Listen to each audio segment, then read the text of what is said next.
Hi everybody, this is Silvio Canto in Dallas, Texas on Wednesday, April 17th, and welcome to our video commentary. Well, today we celebrate another anniversary of the Bay of Pigs invasion. It happened on this day in 1961, so that means 58 years ago. The invasion actually took several days, and the fighting went on for a few days. So it wasn't just today, it's for several more days. The invasion didn't end well, as all of you know. There was an understanding on the part of the people who invaded Cuba that they were going to get American help, not necessarily American troops, but some tactical air assistance and so on, and none of that happened. And obviously it meant that the invasion failed and that the Cubans who were part of that invasion were eventually arrested, and hundreds of thousands of Cubans were arrested in Cuba as well. And the whole thing came to be known as the Bay of Pigs fiasco. And over the years, of course, we've debated this topic a million times. I happen to think that President John Kennedy made a mistake in sending the men and then not supporting the mission. But you know, it was 58 years ago, and you know, you have to stop at some point looking back and debating these things. So what I do on these anniversaries of the Bay of Pigs, I don't necessarily spend a lot of time dwelling on what might have been. I simply remember the men who served in this mission. They were brave Cubans.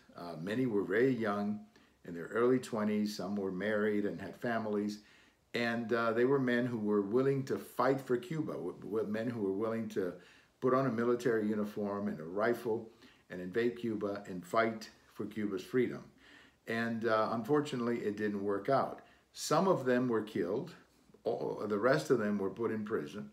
They were eventually released a year or so later. People in Cuba who were not necessarily a part of the invasion, but who supported the invasion, were arrested. Many spent 15, 20 years in political prisons. And, you know, that's pretty much the story. Obviously, as time goes by and we celebrate the 58th anniversary, the reality is that many of the men who were part of that brigade are starting to die because they're getting into their 80s and some into their late 80s, even 90s. So the way I remember the Bay of Pigs anniversary is not so much to dwell on what might have been or what went wrong. The way that I remember it is by simply remembering the bravery of the men who were willing to fight for Cuba, the men who were willing to pick up a rifle and go invade Cuba and try to win back Cuba's freedom from communism. And that's how I remember these days. I salute those men. They were brave men, they were courageous men, and they should have had a better ending, but it didn't turn out that way.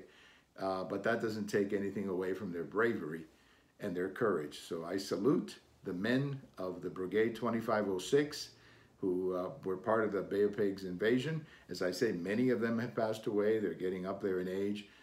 Most of them are still living in Miami as retired gentlemen, fathers and grandfathers, and so on. So I salute them. I salute them as well as their families who supported them back then and have supported them over the years. So salute to Brigade 2506, the brave men of the Bay of Pigs invasion. Thank you for watching. We have all of these on YouTube, on Twitter, and on my blog. And if today is your birthday, happy birthday. Bye-bye, everybody.